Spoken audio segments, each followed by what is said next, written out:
Judges, Chapter 1. War against remaining Canaanites. It happened, after the death of Joshua, the children of Israel asked of Yahweh, saying, "Who should go up for us first against the Canaanites to fight against them?" Yahweh said, "Judah shall go up. Behold, I have delivered the land into his hand." Judah said to Simeon, his brother, "Come up with me into my lot, that we may fight against the Canaanites. And I likewise will go with you into your lot." So Simeon went with him. Judah went up. And Yahweh delivered the Canaanites and the Perizzites into their hand. And they struck of them in Bezek 10,000 men. They found Adoni-Bezek in Bezek, and they fought against him. And they struck the Canaanites and the Perizzites. But Adoni-Bezek fled, and they pursued after him, and caught him, and cut off his thumbs and his great toes. Adoni-Bezek said, 70 kings, having their thumbs and their great toes cut off, gathered their food under my table. As I have done, so God has requited me. They brought him to Jerusalem, and he died there. Jerusalem and Hebron captured. The children of Judah fought against Jerusalem, and took it, and struck it with the edge of the sword, and set the city on fire. Afterward, the children of Judah went down to fight against the Canaanites who lived in the hill country, and in the south, and in the lowland. Judah went against the Canaanites who lived in Hebron. Now the name of Hebron before was Kiriath Arba. And they struck Sheshai, and Ahiman, and Talmai. Additional cities captured. From there he went against the inhabitants of Debir. Now the name of Debir before was Kiriath Sepher. Caleb said, "He who strikes Kiriath Sepher and takes it, to him will I give Achsah my daughter as wife." Othniel, the son of Kenaz, Caleb's younger brother, took it, and he gave him Achsah his daughter as wife. It happened, when she came to him, that she moved him to ask of her father a field. And she alighted from off her donkey, and Caleb said to her, "What would you like?" She said to him, "Give me a blessing, for that you have set me in the land of the south. Give me also springs of water." Then Caleb gave her the upper springs and the lower springs. The children of the Kenite, Moses' brother-in-law, went up out of the city of palm trees with the children of Judah into the wilderness of Judah, which is in the south of Arad. And they went and lived with the people. Judah went with Simeon his brother, and they struck the Canaanites who inhabited Zephath, and utterly destroyed it. The name of the city was called Hormah. Also Judah took Gaza with its border, and Ashkelon with its border, and Ekron with its border. Yahweh was with Judah, and drove out the inhabitants of the hill country. For he could not drive out the inhabitants of the valley, because they had chariots of iron. They gave Hebron to Caleb, as Moses had spoken, and he drove out there the 3 sons of Anak. The children of Benjamin did not drive out the Jebusites who inhabited Jerusalem, but the Jebusites dwell with the children of Benjamin in Jerusalem to this day. The house of Joseph, they also went up against Bethel, and Yahweh was with them. The house of Joseph sent to spy out Bethel. Now the name of the city before was Luz. The watchers saw a man come forth out of the city, and they said to him, "Please, show us the entrance into the city, and we will deal kindly with you." He showed them the entrance into the city, and they struck the city with the edge of the sword, but they let the man go and all his family. The man went into the land of the Hittites and built a city and called its name Luz, which is its name to this day. Places not conquered. Manasseh did not drive out the inhabitants of Beth-shean and its towns, nor of Taanach and its towns, nor the inhabitants of Dor and its towns, nor the inhabitants of Ibleam and its towns, nor the inhabitants of Megiddo and its towns. But the Canaanites would dwell in that land. It happened, when Israel had grown strong, that they put the Canaanites to forced labor, and did not utterly drive them out. Ephraim didn't drive out the Canaanites who lived in Gezer, but the Canaanites lived in Gezer among them. Zebulun didn't drive out the inhabitants of Kitron, nor the inhabitants of Nahalol, but the Canaanites lived among them, and became subject to forced labor.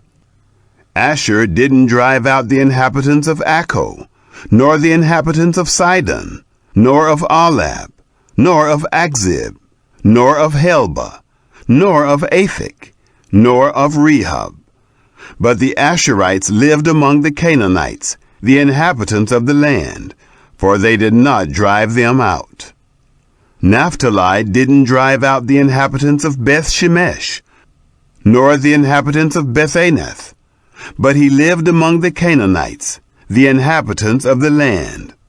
Nevertheless, the inhabitants of Beth-shemesh and of Beth-anath became subject to forced labor. The Amorites forced the children of Dan into the hill country, for they would not allow them to come down to the valley. But the Amorites would dwell in Mount Heres, in Ajalon, and in Shaalbim. Yet the hand of the house of Joseph prevailed, so that they became subject to forced labor. The border of the Amorites was from the ascent of Akrabim, from the rock and upward. Chapter 2. Israel rebuked at Bochim. The angel of Yahweh came up from Gilgal to Bochim. He said, I made you to go up out of Egypt, and have brought you to the land which I swore to your fathers. And I said, I will never break my covenant with you, and you shall make no covenant with the inhabitants of this land. You shall break down their altars. But you have not listened to my voice. Why have you done this? Therefore I also said, I will not drive them out from before you, but they shall be as thorns in your sides, and their gods shall be a snare to you. It happened, when the angel of Yahweh spoke these words to all the children of Israel, that the people lifted up their voice and wept. They called the name of that place Bochim, and they sacrificed there to Yahweh. The death of Joshua. Now when Joshua had sent the people away, the children of Israel went every man to his inheritance to possess the land. The people served Yahweh all the days of Joshua, and all the days of the elders who outlived Joshua, who had seen all the great work of Yahweh that he had worked for Israel. Joshua the son of Nun, the servant of Yahweh, died, being 110 years old. They buried him in the border of his inheritance, in Timnath-Heres, in the hill country of Ephraim, on the north of the mountain of Gaash. Also, all that generation were gathered to their fathers, and there arose another generation after them, who didn't know Yahweh, nor yet the work which he had worked for Israel. Israel's unfaithfulness. The children of Israel did that which was evil in the sight of Yahweh, and served the Baals. And they forsook Yahweh, the God of their fathers, who brought them out of the land of Egypt, and followed other gods, of the gods of the peoples who were around them, and bowed themselves down to them. And they provoked Yahweh to anger. They forsook Yahweh, and served Baal and the Ashtaroth. The anger of Yahweh was kindled against Israel, and he delivered them into the hands of spoilers, who despoiled them, and he sold them into the hands of their enemies all around, so that they could not any longer stand before their enemies.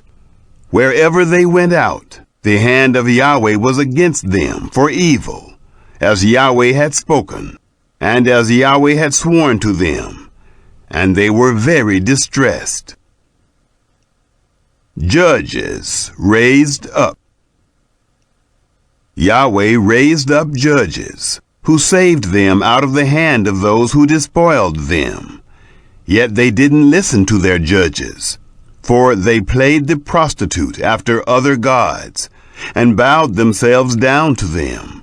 They turned aside quickly out of the way in which their fathers walked, obeying the commandments of Yahweh, but they didn't do so. When Yahweh raised them up judges, then Yahweh was with the judge, and saved them out of the hand of their enemies all the days of the judge. For it grieved Yahweh because of their groaning, by reason of those who oppressed them and troubled them. But it happened, when the judge was dead, that they turned back, and dealt more corruptly than their fathers, in following other gods to serve them, and to bow down to them. They didn't cease from their doings, nor from their stubborn way.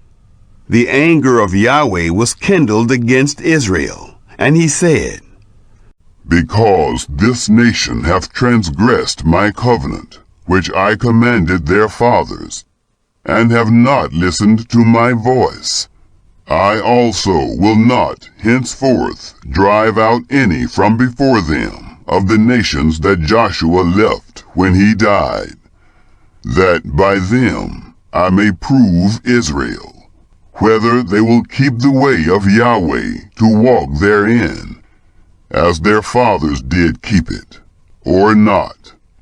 So Yahweh left those nations, without driving them out hastily, neither delivered he them into the hand of Joshua.